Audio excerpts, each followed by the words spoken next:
Olá, boa noite a você. Este é o Jornal da Record. Satélite mostra a cidade ucraniana em chamas após bombardeios russos. Governo zera a tarifa de importação de etanol e mais 6 produtos para combater a inflação. Fluminense bate o Botafogo na disputa por vaga na final do Cariocão.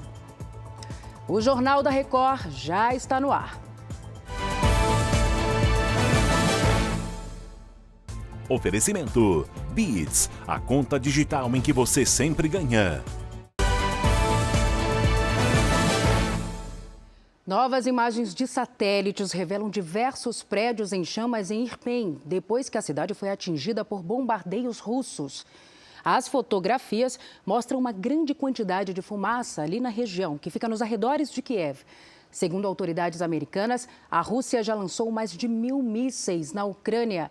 No domingo, o Ministério Russo voltou a atacar o território ucraniano com mísseis hipersônicos. O armamento, capaz de acertar um alvo a 2.000 quilômetros, foi usado para atingir um depósito de combustíveis no sul da Ucrânia. A invasão russa à Ucrânia já provocou a morte de 925 civis, segundo a ONU. 21 das vítimas trabalhavam nos resgates e foram mortas por bombardeios russos. Autoridades ucranianas classificaram os ataques como crimes de guerra. Olha, a guerra na Ucrânia azedou as relações entre Rússia e Japão. Quem explica melhor para a gente é a correspondente Silvia Kikuchi. Silvia, boa tarde para você.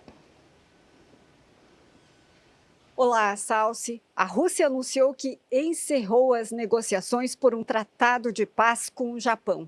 Os dois países elaboravam desde o fim da Segunda Guerra Mundial um acordo de paz numa disputa por 4 ilhas no arquipélago das Kurilas. O território, que pertencia ao Japão, foi tomado pelos soviéticos em 1945. No início de 2019, o presidente russo Vladimir Putin e o ex-primeiro-ministro japonês Shinzo Abe se comprometeram a assinar um acordo. A justificativa do Kremlin para a suspensão do acordo seria a posição hostil de Tóquio na invasão russa em território ucraniano. Desde o começo do conflito na Ucrânia, o Japão impôs rigorosas sanções contra a Rússia. Salsi. Obrigada, Silvia, pelas informações. A invasão à Ucrânia acelerou a criação de uma tropa de intervenção militar da União Europeia com 5.000 soldados. A ideia é que até 2025 o bloco europeu consiga ter uma força de reação rápida. O plano tem como objetivo deixar os países da União Europeia mais preparados para uma possível ameaça ao continente. O bloco também anunciou que vai aumentar a ajuda militar à Ucrânia para o equivalente a 5 bilhões de reais. Aqui no Brasil, o governo federal decidiu zerar o imposto de importação de alguns alimentos e do etanol. Vamos conversar com o Matheus Scavazini. Matheus, boa noite. Boa notícia, né? Boa noite, Salsi. O imposto de importação será zerado até o fim deste ano para 7 produtos. Entre eles, alimentos que pesam no dia a dia da população.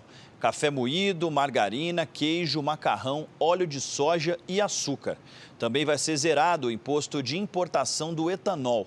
A expectativa do governo é que o litro da gasolina diminua em 20 centavos, já que o etanol é misturado à gasolina. Atualmente, esses produtos têm alíquotas de importação que variam de 9% a 28%.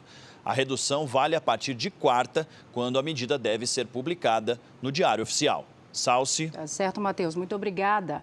Seguimos esta edição com o mercado financeiro. A alta dos juros estimulou o investimento estrangeiro aqui no Brasil.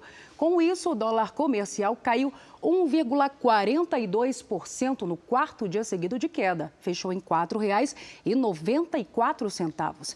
Desde junho do ano passado, o dólar não fechava abaixo dos R$ 5. Já o índice da Bolsa de Valores de São Paulo emendou o quarto pregão de alta, desta vez 0,73% e superou ali a barreira dos 116 mil pontos. Olha, enquanto São Paulo já aplica a 4ª dose da vacina contra a Covid-19, 2.800.000 pessoas ainda não voltaram para a 2ª dose. As informações agora com a Giovana Rizardo. Giovana. Pois é, Salsi, boa noite para você, boa noite a todos.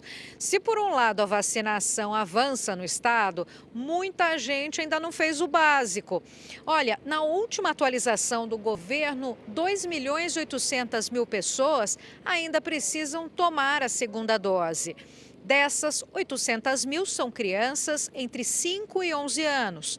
Cerca de 10 milhões de paulistas estão em dívida com a terceira dose. Vale lembrar que a quarta dose está disponível só para pessoas com comorbidades e idosos acima de 80 anos.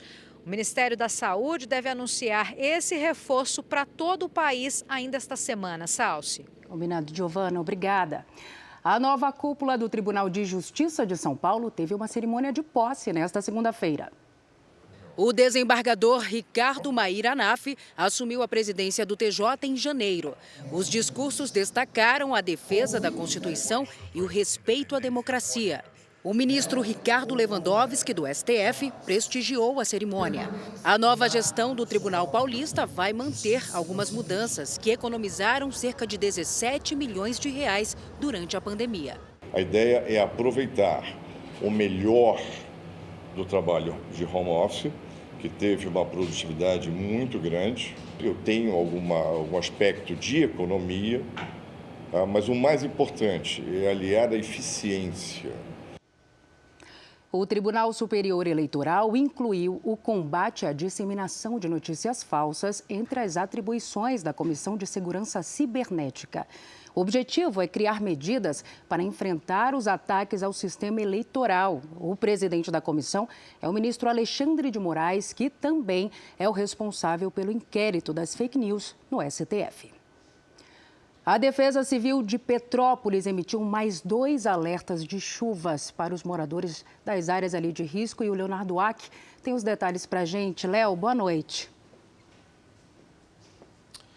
Boa noite, Salsi. Boa noite a todos. Olha, a previsão ainda é de chuva em Petrópolis nesta terça-feira. E de acordo com a Defesa Civil, em 24 horas choveu cerca de 540 milímetros, o dobro do que era esperado para todo o mês de março na cidade.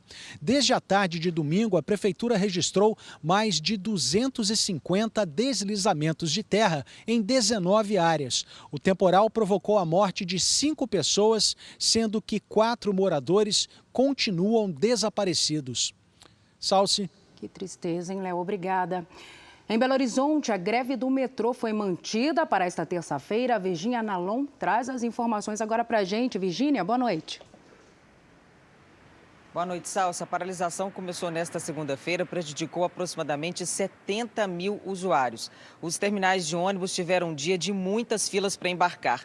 Nesta terça, a greve deve manter o esquema de trens parados nos horários de pico. Com isso, o metrô só deve funcionar entre 10 da manhã e 5 da tarde.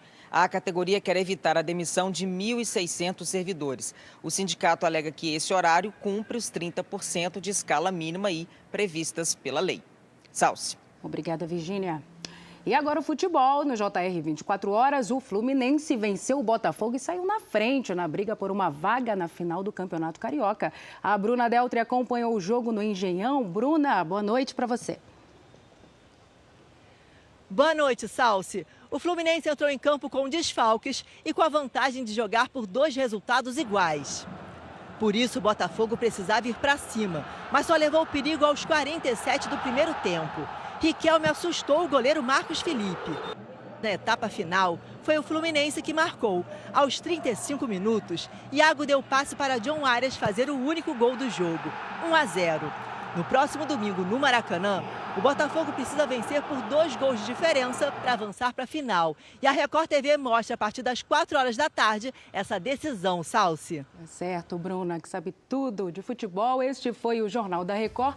Outras informações no Fala Brasil, às 8h30 da manhã. Você fica agora com o programa Entre Linhas. Uma ótima noite para você. Cuide-se. Tchau.